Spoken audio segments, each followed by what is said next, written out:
Jnanatimidandasya Jnana Shalakaya Chaksurumilitam Yena Tasmai Shri Gurave Namaha Nama Om Vishnu Padaya Krishna Prestaya Bhutale Srimate Bhaktivedanta Swaminiti Namine Namaste Saraswati Deve Gauravani Pracharine Nirvishesha Shunyavadi Paschatya Desha Tarine Jai Shri Krishna Chaitanya Prabhu Nityananda Shri Advaita Gadadhar Shivasadi Gaura Bhakta Vrinda Jai Shri Krishna Chaitanya Prabhu Nityananda Shri Advaita Gadadhar Shivasadi Gaura Bhakta Vrinda Hare Krishna Hare Krishna Krishna Krishna Hare Hare Hare Rama Hare Rama Rama Rama Hare Hare Hare Krishna Hare Krishna Krishna Krishna Hare Hare Hare Rama Hare Rama Rama Rama Hare Hare Hare Krishna Krishna Krishna Hare Hare Hare Rama Rama Rama Hare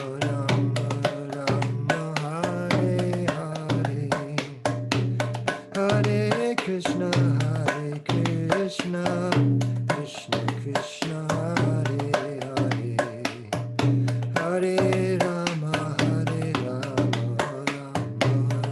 Rama Hare Hare Hare Krishna Krishna Krishna Hare Hare Hare Rama Rama Rama Hare Hare Hare Krishna Krishna Krishna Hare Hare Hare Rama Rama Hare Hare Hare Krishna Krishna Krishna Hare Hare Hare Rama Rama Hare Hare Hare Krishna Krishna Krishna Hare Hare Hare Rama Rama Hare Hare Hare Krishna Krishna Hare Hare Hare Rama Hare Hare Hare Krishna Krishna Hare Hare Hare Rama Rama Hare Hare Hare Krishna Krishna Krishna Hare Hare Hare Rama Rama Hare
Krishna Krishna Hare Hare Hare Rama Hare Rama Rama Rama Hare Hare Krishna Krishna Krishna Krishna Hare Hare Hare Rama Hare Rama Rama Hare Hare Hare Krishna Krishna Krishna Krishna Hare Hare Hare Rama Hare Rama Hare Hare. Jai Om Vishnupad Panaman Suparipad Chakacharja Ashtottara Sri Srimad A.C. Bhakti Vedanta Swami Maharaj Prabhupada Ki Jai Ananta Koti Vaishnava Vrinda Ki Jai Namacharya Srila Haridas Thakur Ki Jai Prem Kaho Shri Krishna Chaitanya Prabhu Nityananda Shri Advaita Gadadhar Shivasadi Gaur Bhakta Vrinda Ki Jai Sri Sri Radha Krishna Gop Gopinath Sham Kund Radha Kundagiri Govardhan Ki Jai Vrindavan Dham Ki Jai Navadvip Dham Ki Jai Jagannath Puri Ki Jai Ganga Mai Ki Jai Jamuna Mai Ki Jai Tulsi Devi Ki Jai Bhakti Devi Ki Jai Samaveta Bhakta Vrinda Ki Jai. All glories to the assembled devotees. All glories to the assembled devotees. All glories to the assembled devotees. Gaur Premanande. Welcome to all, especially Lakshmi Mon Mataji, welcome. And Meena Mataji. And the first question is whether I'm sounding too soft in volume. Are we okay or we're okay? All right. Om Jnana Timirantasya Gyananjana Shalakaya Chakshurn Militam Jena Tasmai Shri Gurave Namaha Shri Chaitanya Manobhistam Sthapitam Jena Bhutale Swayam Rupa Kadamahyam Dadhati Shapadantikam Pande Hang Shri Guru Shri Jatapadakamalang Shri Gurun Vaishnavamscha Shri Rupam Sagrajatam Shahagana Raghunathan Vitam Stam Sujivam Sadvaitam Savadhutam Parijana Sahitam Krishna Chaitanya Devam Shri Radha Krishna Padan Sahagana Lalita Sri Vishakam Vitamscha Hey Krishna Karuna Sindho Dina Bandho Jagatpate Gopesha Gopika Kanta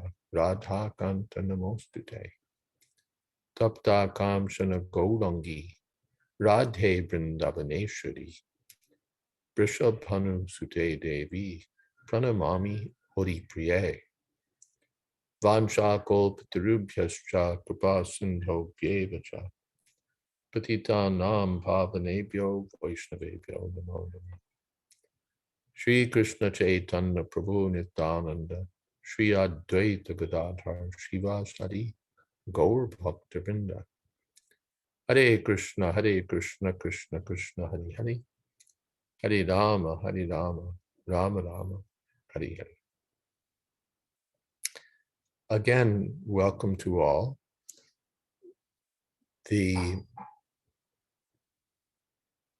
Yesterday on our Bhagavatam class, we were discussing Apichet Sudaracharo, and the discussion sort of came up just toward the end of the class.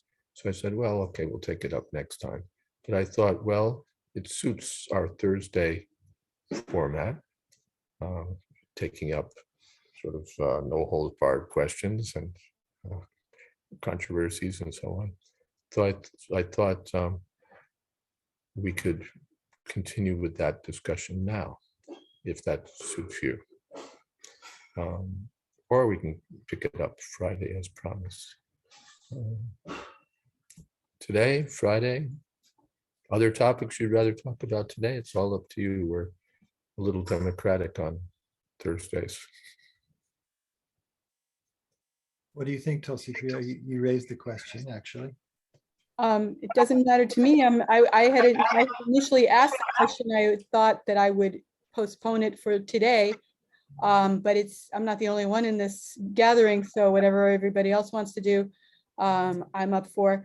My only, I guess if we are going to go into it, then I feel kind of honor bound to try to bring up as many, and I don't want to use the word devil's advocate positions as I don't really mean devil's advocate, but just on Thursday, even the devil is welcome. Okay, I guess what I'm saying is that I would like to have a very thorough understanding, and so that might entail asking some stupid questions or maybe apparently obstinate questions, just because I've heard so many different things from all different sides, and it almost seems like when certain issues arise, there's no way, it almost seems like there's no way of coming to a resolution. And in my mind, I'm churning my brain trying to come to a resolution for people, and I don't see it happening. So that's why I would like to bring up the different angles of vision. Different angles of vision may be more helpful than resolutions. Yeah. Okay. Looks like we're into it. And that's fine, questions and objections and devil's advocates and all of that. Prabhupada said we should discuss Shastric, discuss Srimad Bhagavatam threadbare from every angle of vision. So this is Bhagavad Gita, same thing. Let's start then with the commentary. Baladev and Vishwanath are pretty much on the same page, which is not surprising that the guru and the disciple are on the same page. But let's start with Vishwanath. Of course, we're in Bhagavad Gita in 9th chapter, and in text 29. Let me see if I can move this. Yeah, I'll move this so I can see you and still read. In text 29, the Lord is saying how he's equal to everyone. Samoham sarvabhuteshu. He doesn't hate anyone. He doesn't favor anyone.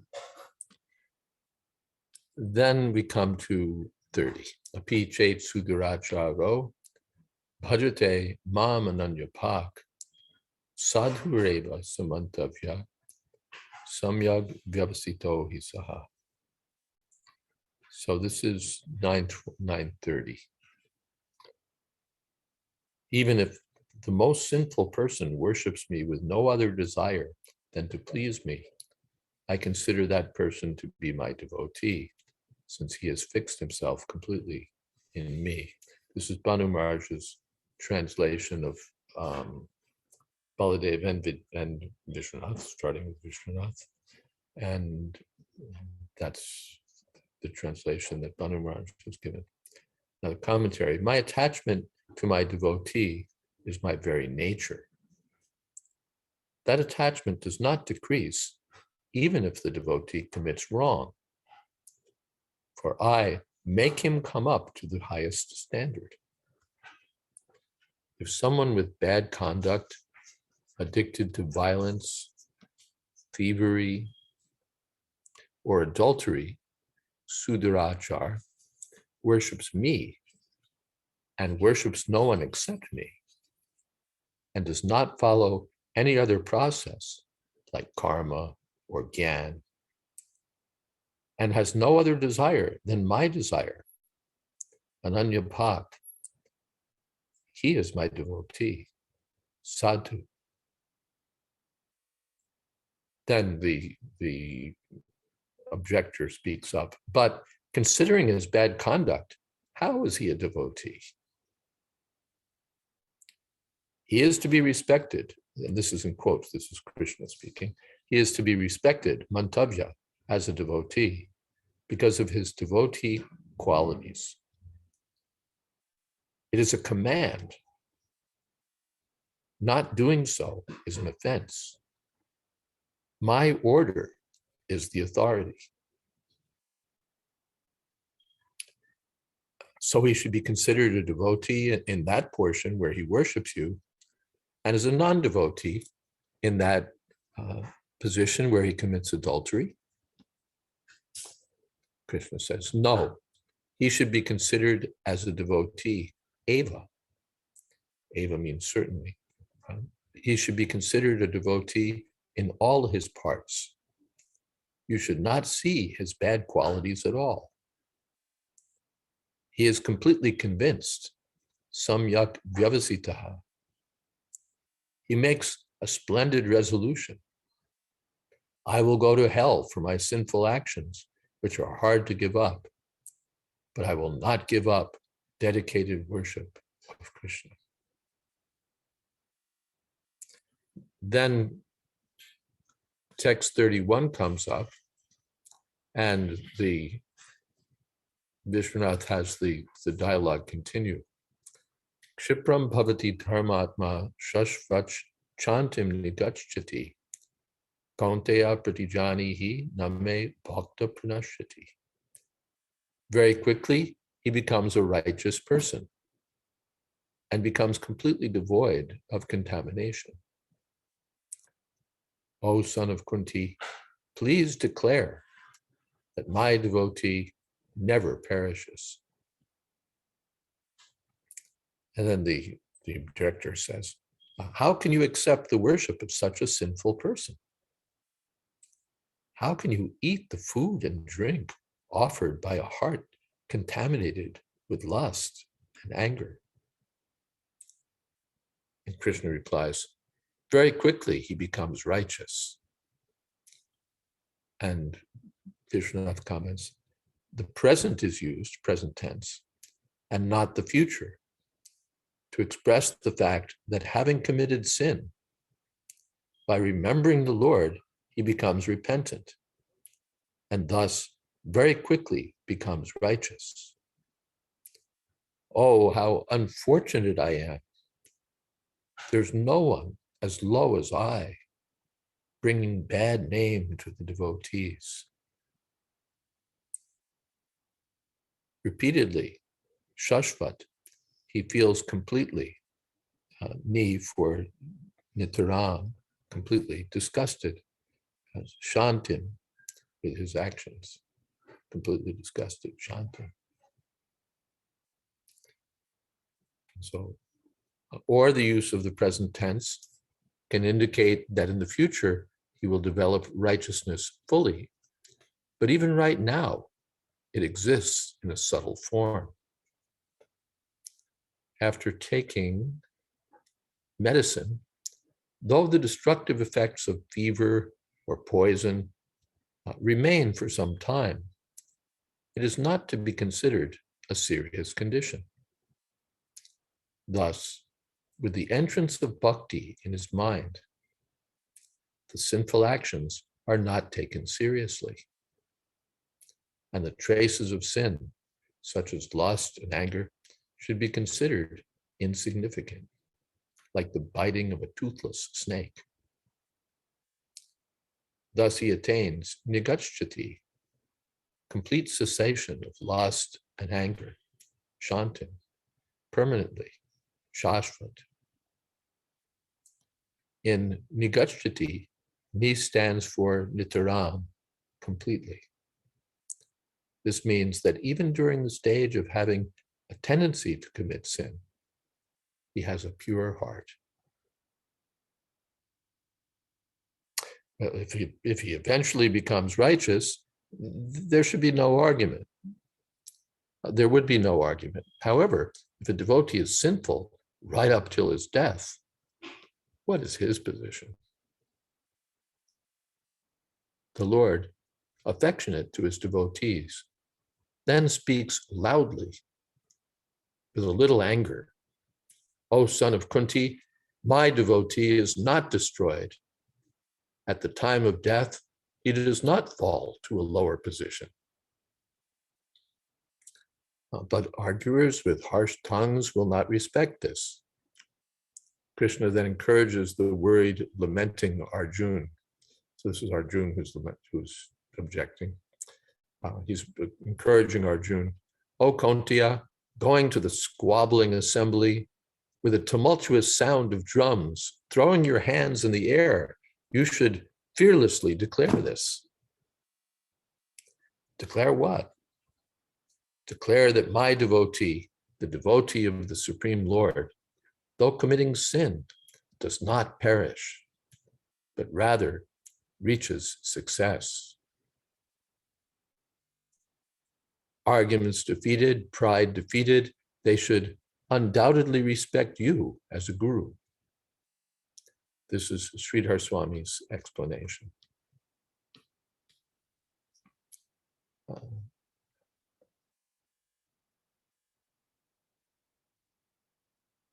And then, but why does the Prabhupada has explained this before, but why does the Lord order Arjuna to declare this when he could do it himself? Personally, he will say later, Ma me vaishyasya satyam te pratijane priyosi me. In the same way, why does he not say, I declare, Kuntiya, that my devotee does not perish? The reason is explained here. The Lord considered being affectionate to my devotee and not tolerating even a slight degradation of my devotee. I will, under all circumstances, uphold the declaration made by my devotee, whereas I can break my own promise and accept criticism of myself, just as in breaking my promise in fighting with Bhishma.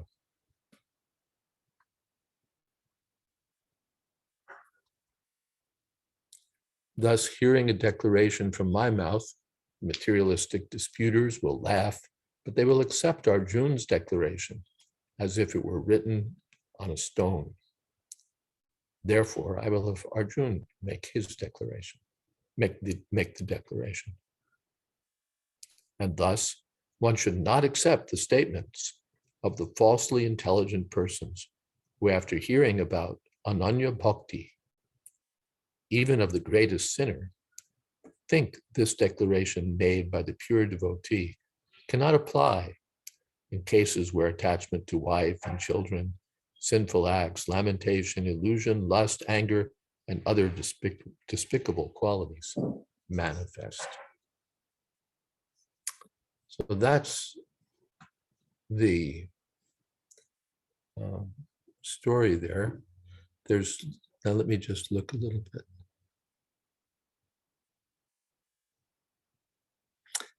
Then the next verse is Mami Partavya Pashritya Striya Sudra Tata Vaishya.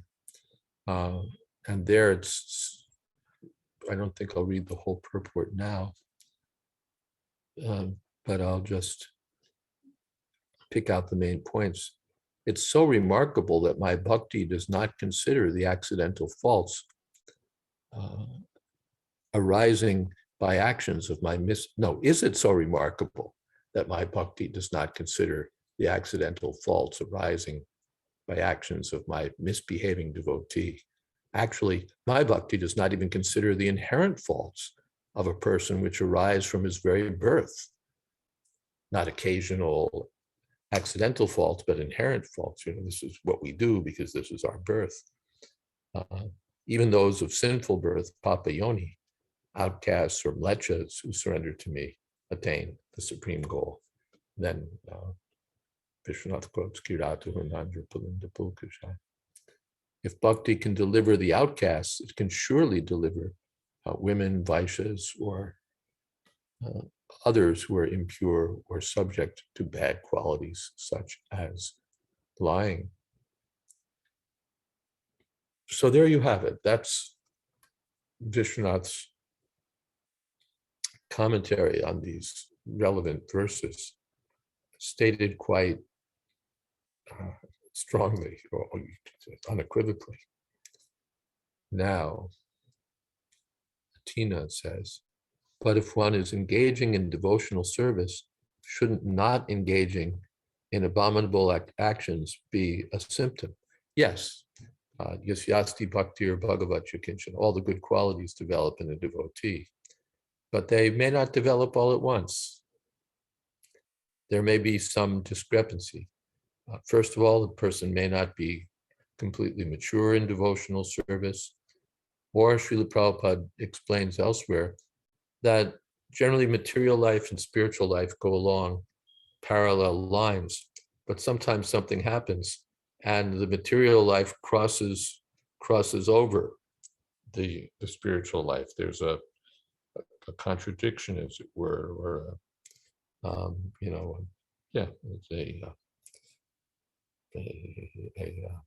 a contradiction. Discrepancy. And excuse me? Discrepancy. Discrepancy, yeah. More than a discrepancy, instead of going the crosses, you're not on the right path because something from your material life crossed over your spiritual life and you went off course. So even that, Srila Prabhupada summarized that by saying in the early days of 22nd Avenue, even if you see Brahmananda walking down the street smoking a cigarette, still you have to consider him saintly.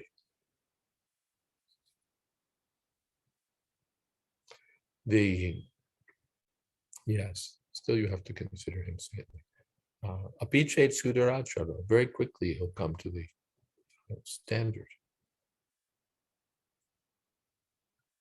So yes, we expect to see, that's why the issue arises. Otherwise, why even the discussion, why the verse? Just say, well, devotees are spotless. They never do anything wrong. They're perfect.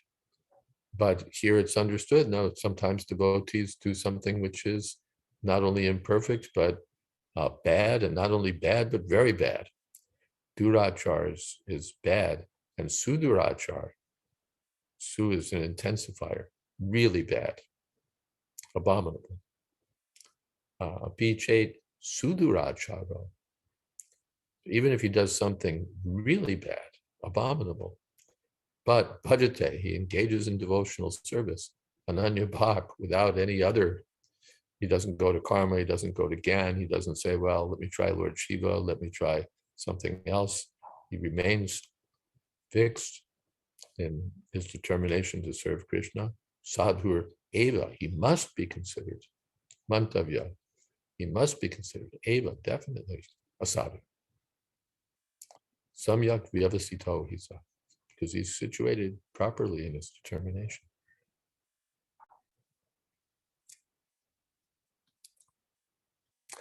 Yes, Tulsi Priya of the yellow hand. Okay. So yesterday when you were talking about this, you were saying that our philosophy is radical.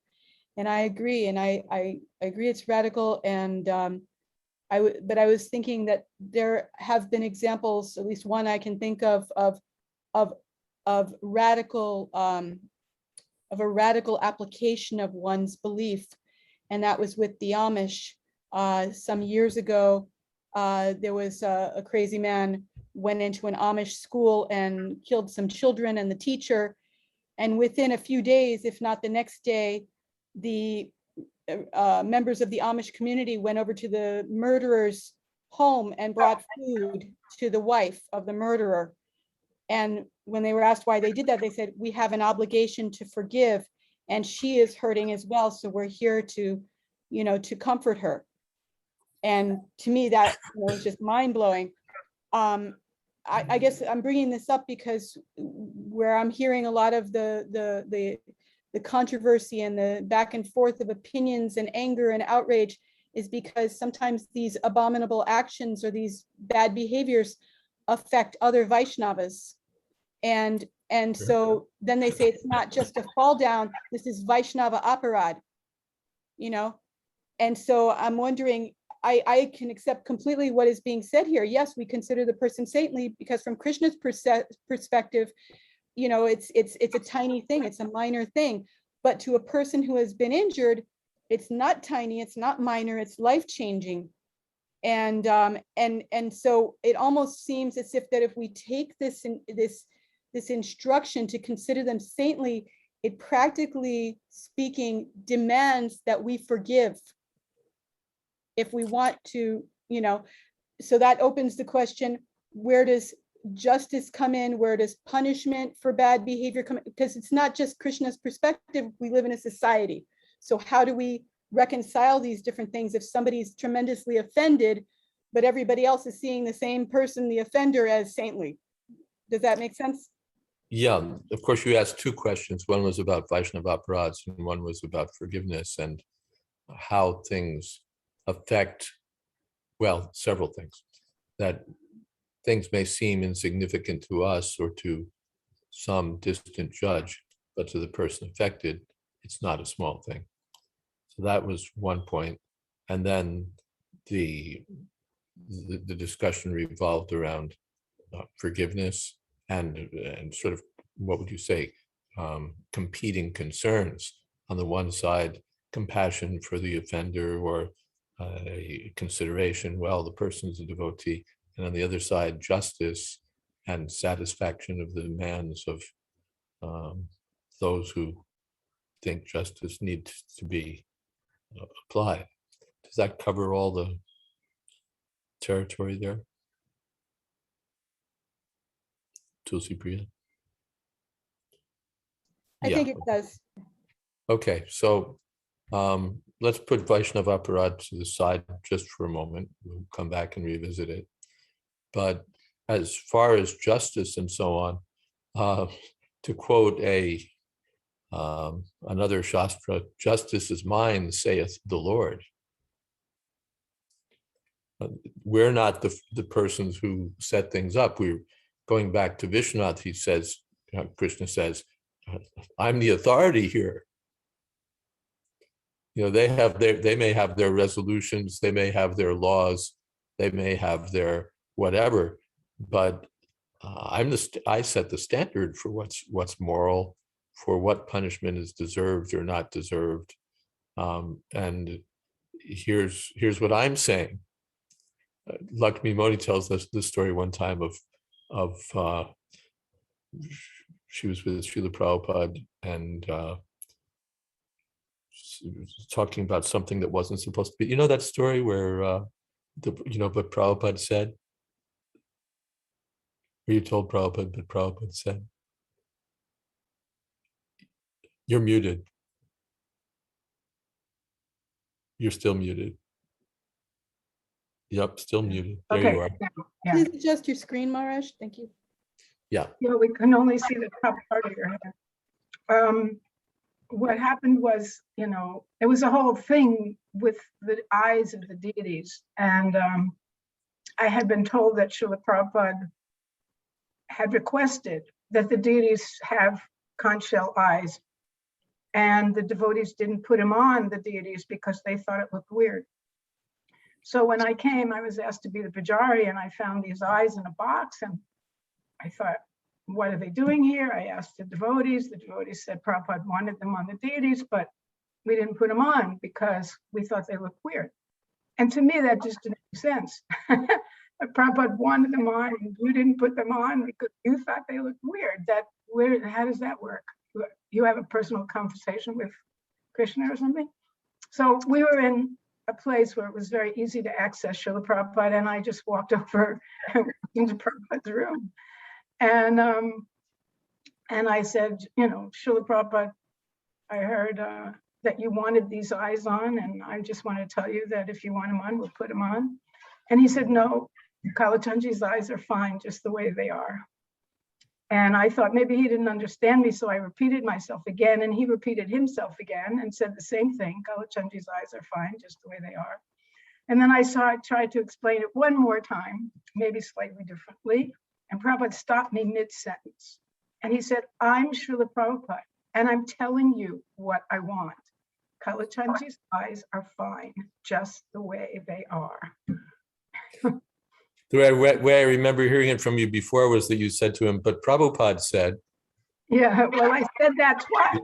I said, Prabhupada, I heard you said that you wanted these eyes. And then the third time he said, well, I'm Prabhupada, and I'm telling you what I said. What I want. Thank you.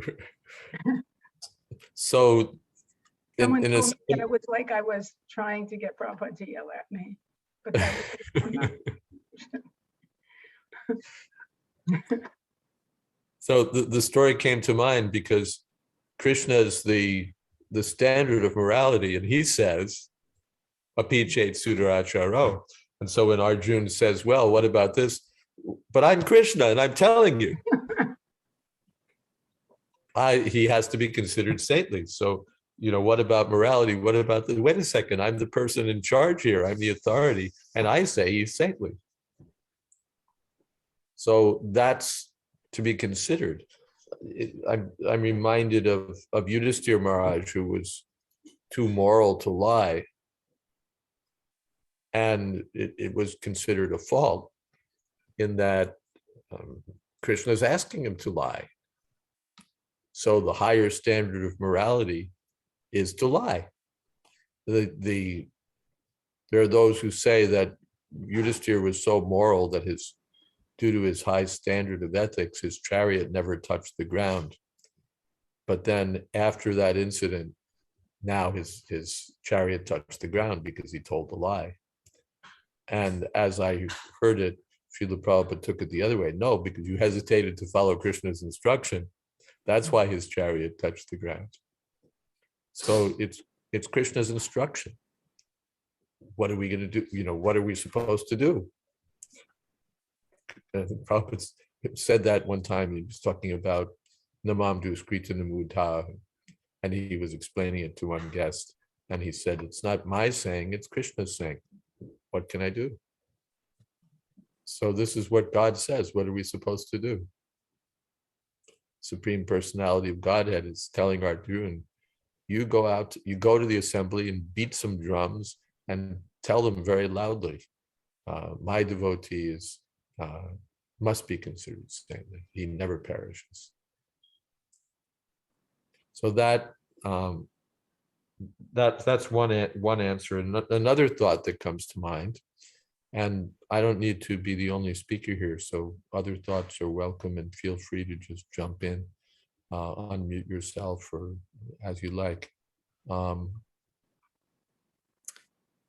We have this incident of Ashwatthama, who behaved abominably by killing the sleeping sons of Draupadi. And Arjuna promised to kill him, and then he captured him and arrested him and brought him in, like hanging from a stick, like a captured animal. And Draupadi, release him, and Bhima, kill him. And it's going back and forth with different people on different sides. And Krishna has to discover another two arms to hold the parties in check. And then Arjuna sagaciously comes up with a decision. Okay, we're going to release him, but we'll cut off his top knot and his jewel. So because he was a Brahmin, so he shouldn't have been punished, but then something was arrived at for what would you say, the satisfaction of all parties.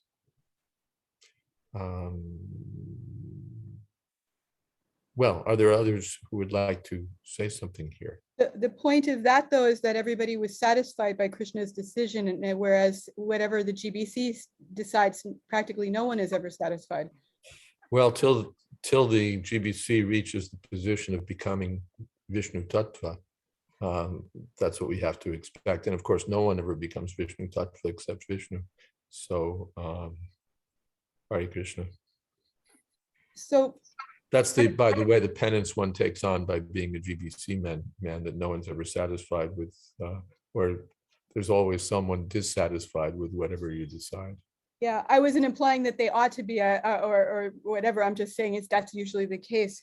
I guess my follow-up question is then, how does this idea of accepting somebody as saintly play out with as to the role they possess or occupy in the society, if they're a leader or a preacher, because we're a preaching movement, and I'm not going to mention any names, people can guess if they like, but there was one person who had some accusation of child abuse and you know, was a prominent member of an ISKCON center.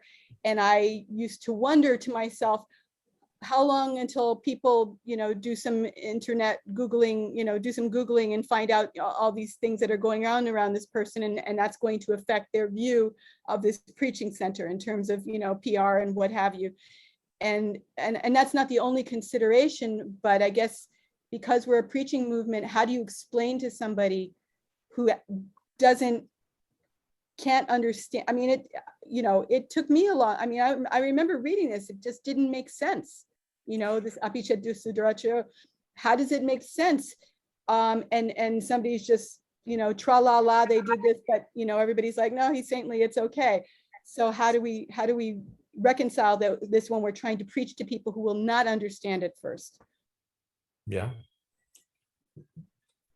Again, I'm not the only one to speak. The first thought that comes to my mind is that they don't understand half of what we do. You know, that we worship statues, that we worship plants, that we think that they didn't go to the moon. We think that scientists are rascals. You know, we have so many.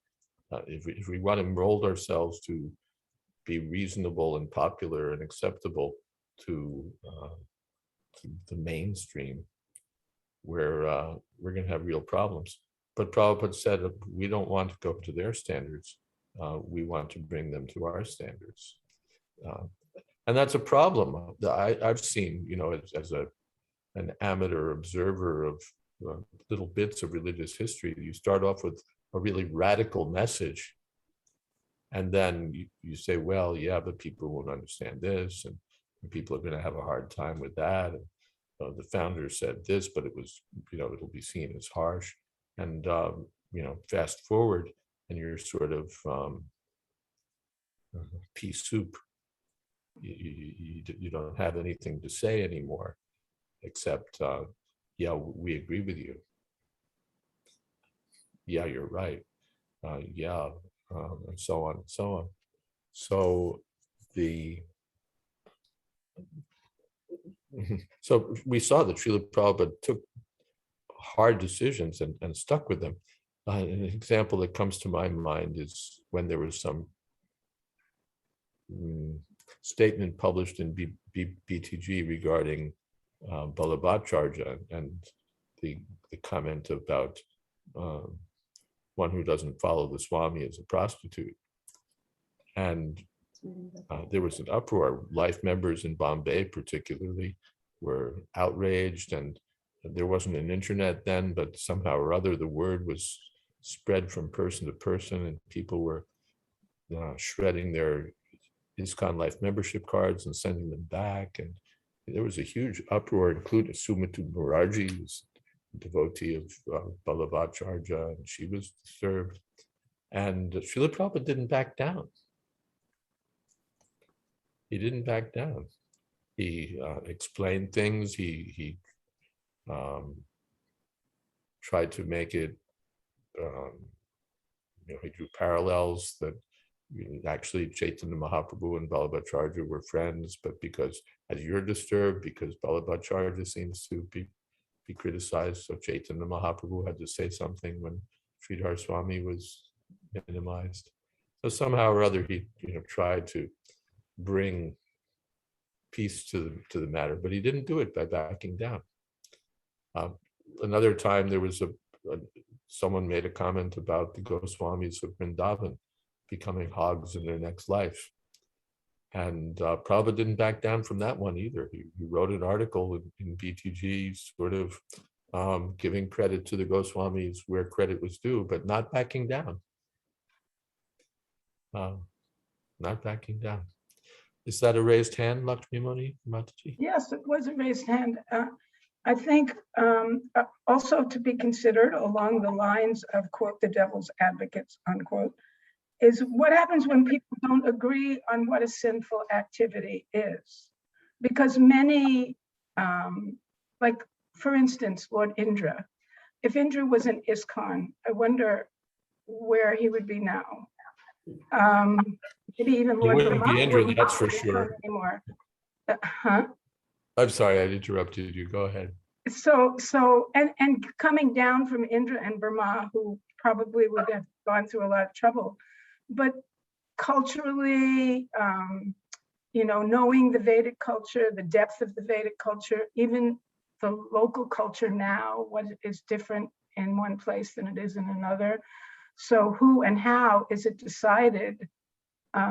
What is the sinful activity? And then has the right to, act upon that or take some kind of retribution on that situation. Yeah, that's an additional question. How do we determine what a sinful activity is? Is it by popular? Or what a devotee is. How do you determine what a devotee is? It's also considered an ambiguous word in some circles. So almost to the point where if you commit something abominable, then you are not a devotee. So that doesn't apply to you, because devotees, like someone said at the beginning on the chat, that if you're a devotee, then you don't do abominable things. So if that's true, then if you do abominable things, you're not a devotee. So then the whole verse, which this discussion is just a moot point. It doesn't really apply to anybody. Yesterday I came upon a court decision that was mildly interesting. It was like an 80-page decision. And I was impressed by the care that the judge put into the competing issues. And he, on this point of law and that point of law, and I can partially agree with the defendants on this and partially agree with the plaintiffs. And here the plaintiffs have just forget it, they're wrong, and here the defendants are wrong. And it was all based on law. It was all carefully researched. It took him like 2 years to write this decision, I think. It took a long time. I guess not just writing it, but in any case, my point is that devotees are supposed to be thoughtful, that is sagacious. They're supposed to know the Shastra. They're supposed to be very sober, tira. Not just that we sort of,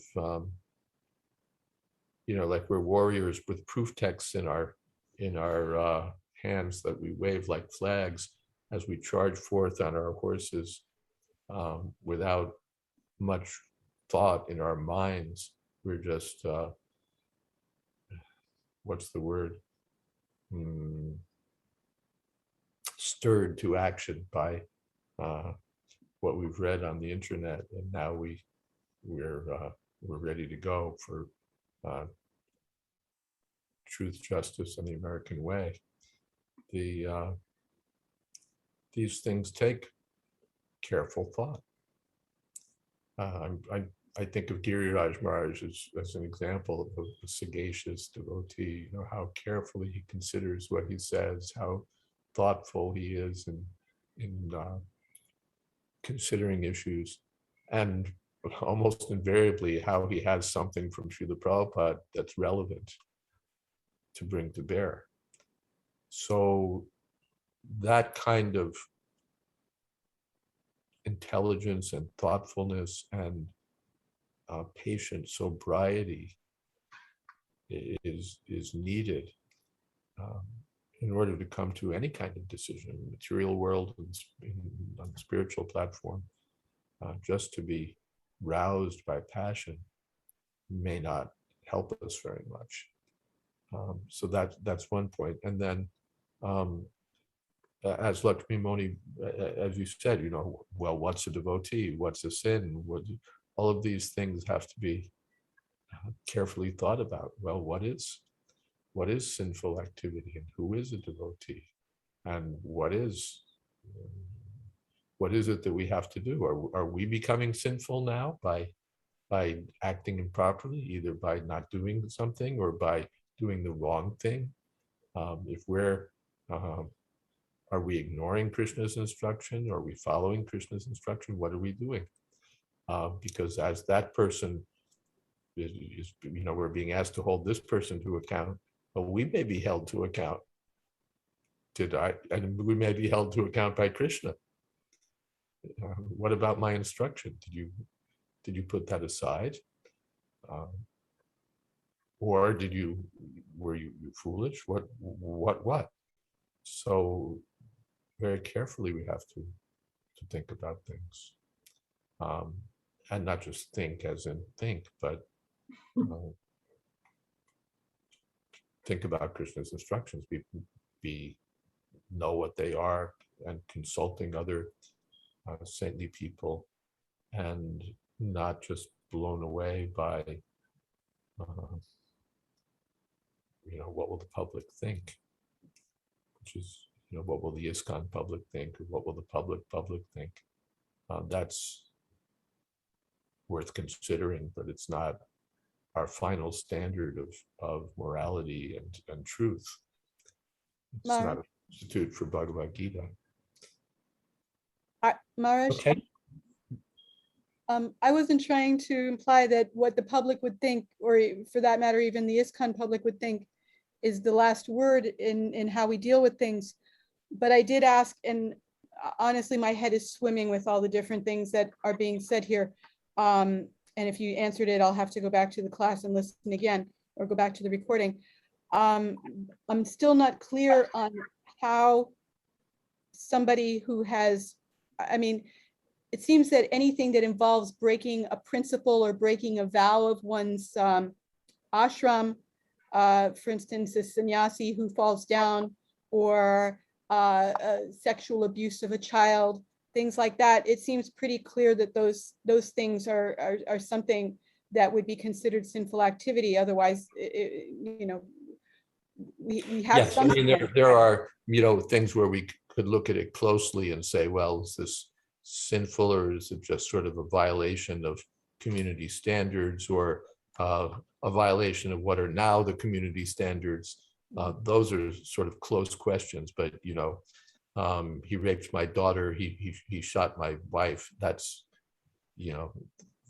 not even a threshold question coming there. Is it sinful or not? There's a pretty clear agreement about a lot of things. When it does seem clear, and the offense, let's say, comes from a person in a position of leadership, how do you reconcile? I brought up the idea of public perception, but there's also the perception that it's almost like one might feel that a person in a position of power can do anything then, and we just have to consider them saintly, and they go on as before without accountability. So, and that my question is, who are we accountable to? We are accountable to Krishna, but it seems like we don't have a whole lot of faith in authorities to enforce standards in the society. And so if they don't enforce them, then people think, okay, well, we need to involve the police, or we, engage in mob justice, and we, shun the person or put pressure on the local authorities to ban somebody, or things like that. How do we have real accountability for, and what happens to somebody who is in a position of authority who violates some code of behavior? All good questions. Almost,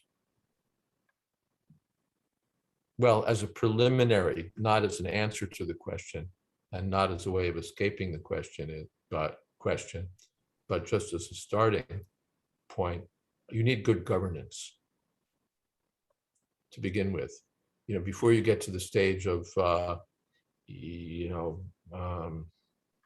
Gopal Das absconded with $20,000 from the treasury. What are we going to do about it?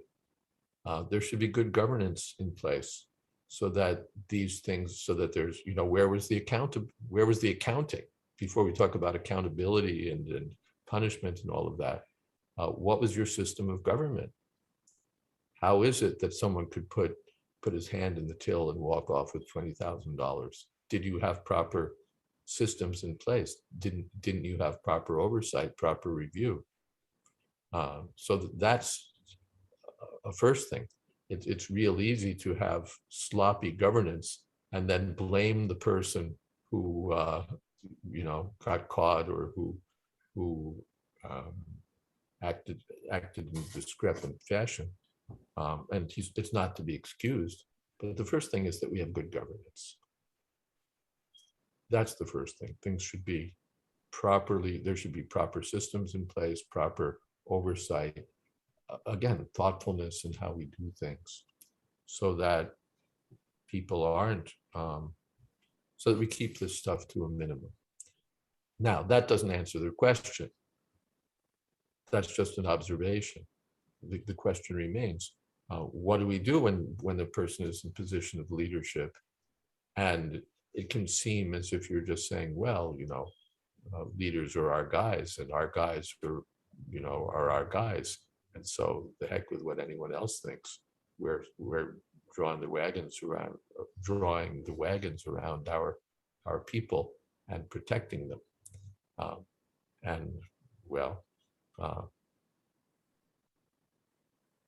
Where do we stand on that? I think it's clear, first of all, that we don't allow continued sin.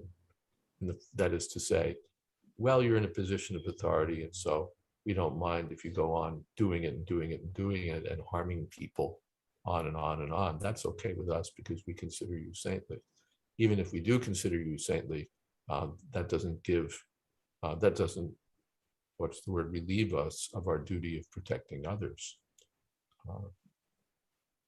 So that's the first thing, that as we have a duty to perhaps,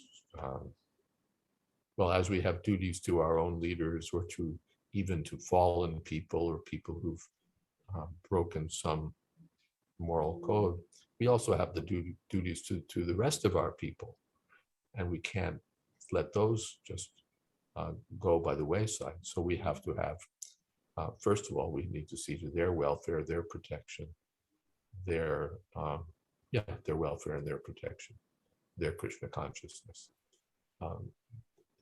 So that's, again, that doesn't answer the question, but that's just something we can't neglect. We can't say, and it simplifies the question somewhat, or makes the question a little easier, because we're not saying, our people are saintly and therefore we let them get away with murder, and not only murder, but serial murder, even after we know about it. That's just stupid. We have a duty to protect others. That's clear. But as to your original question, which you're sort of coming back with in different forms, when someone has a position of responsibility and is found to be acting discrepantly, sinfully, what is our duty? What should we do? Yeah, that question that's still the question that remains. And Sorry. well, my goodness, it's 7:56, and that question still remains. It's not just leaders. I mean, when we tolerate bad behavior in communities, a man who philanders, but he leads a great kirtan, or he gives a great class, or things like that, we look the other way. I've seen many instances of that, until one day somebody gets in a position of authority, or enough people get upset about it and say, we're not going to tolerate this, and then somebody does something. It just seems counterproductive to wait for people to get angry, rather than have standards and policies of meting out justice in a way that everybody feels satisfied, that even the person who does wrong realizes, I did wrong and I deserve this punishment, and I just want to be restored to the community, that sort of thing. I can say one thing first off, 3 minutes to go. One thought that comes to mind, and obviously we're not going to exhaust the discussion tonight. One thought that comes to mind is that very often, or too often, you see a sort of adversarial position taken. Someone is the offender, and the government has to go after the offender and see that this person is dealt with, gets his comeuppance, whether to satisfy the public or to satisfy some moral imperative or for whatever the reason is. You know, we have to take it up and stick it to him. And especially in certain circumstances, I felt, this is me, I guess, that a more productive approach is an approach where we take the person on board, as it were, as a contributor to the problem, perhaps as the main contributor, or perhaps not, and say, we have a shared problem. What are we going to do about it? Rather than an us against them, the white hats against the black hats, and you know, the law against the outlaw, where you take it and say, what are we going to do?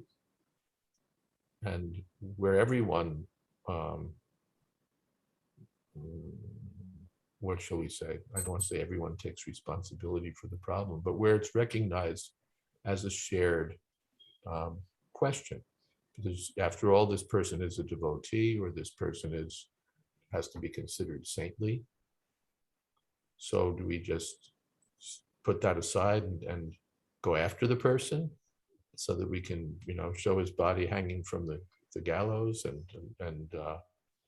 you know, the picture can be spread on Facebook and get a lot of likes? Or do we sort of turn our back on the whole thing and say, well, you know, let's just weather it?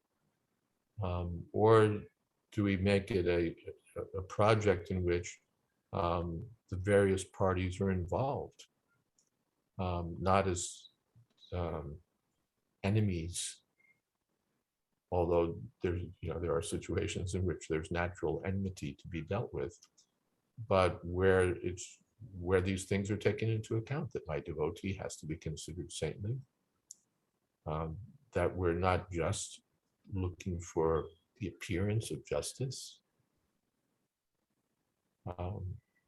and yet we have to recognize people's pain, people's pain, people's hurt.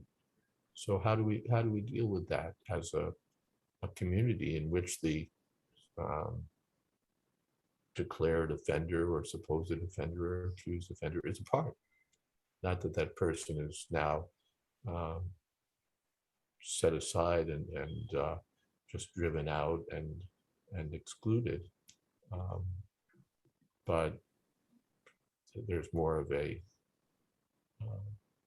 what should I say, a participatory approach. That's a mundane thought. I think it's not an absolute thought. The absolute thought is the one expressed by Krishna, which we need to keep in front of us. Krishna says, my devotee has to be considered saintly. We can continue this next Thursday if we're not tired of it. It is a large and important topic, and a topic with many sides to it. We haven't talked today about Gopinath Pattanayaka, for example. There's lots more that can be said. If anyone would like to do research over the next week, bring up things or be thinking about things, that would be wonderful. And I think that's, as promised, we haven't resolved anything. But if we've taken the opportunity to think about Krishna's instructions and Prabhupada's examples, and been a little reflective about it, then we've spent our time well. And thank you all very much. Thank you, Maharaj. Hare Krishna. Hare Krishna. Hare Krishna. All glories to Srila Prabhupada.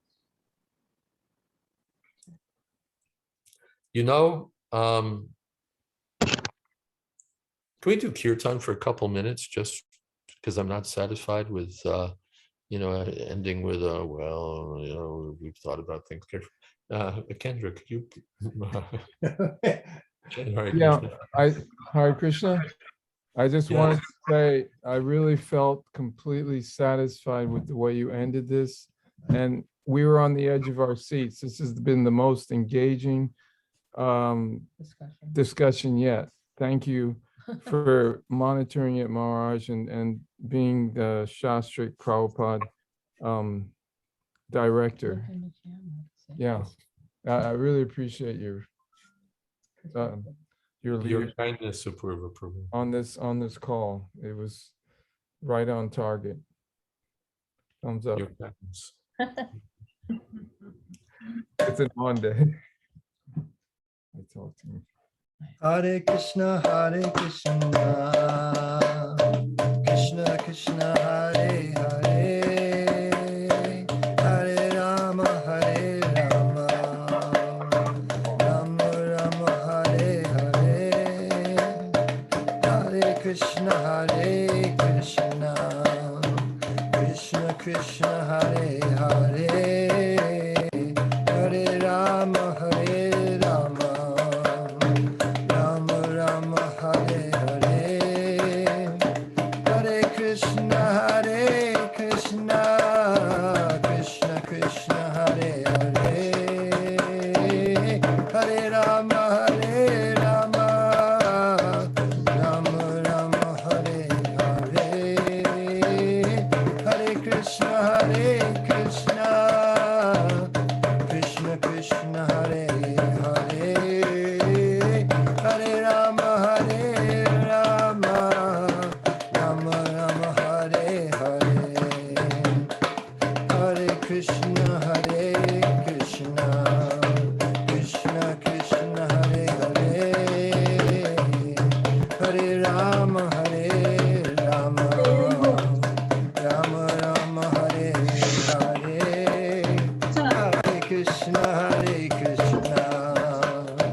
Krishna Krishna, Hare Hare,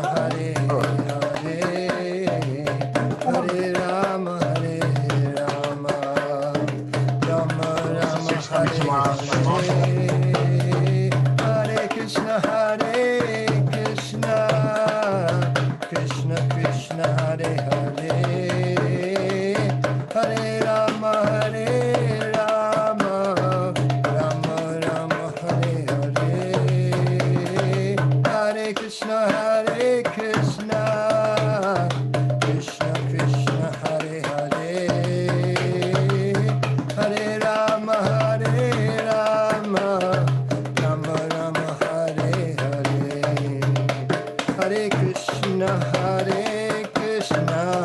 Krishna Krishna, Hare Hare, Hare Rama,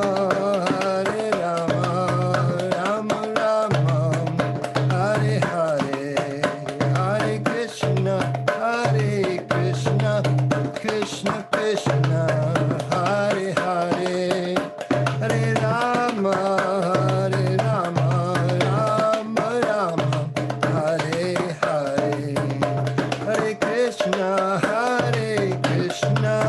Krishna Krishna, Hare Hare, Hare Rama, Rama Rama, Hare Hare, Hare Krishna, Krishna Krishna, Hare Hare, Hare Rama, Rama Rama, Hare Hare, Hare Krishna, Krishna Krishna, Hare Hare, Hare Rama, Rama Rama, Hare Hare. Gaur Premanande. Hare Hare. Here we go.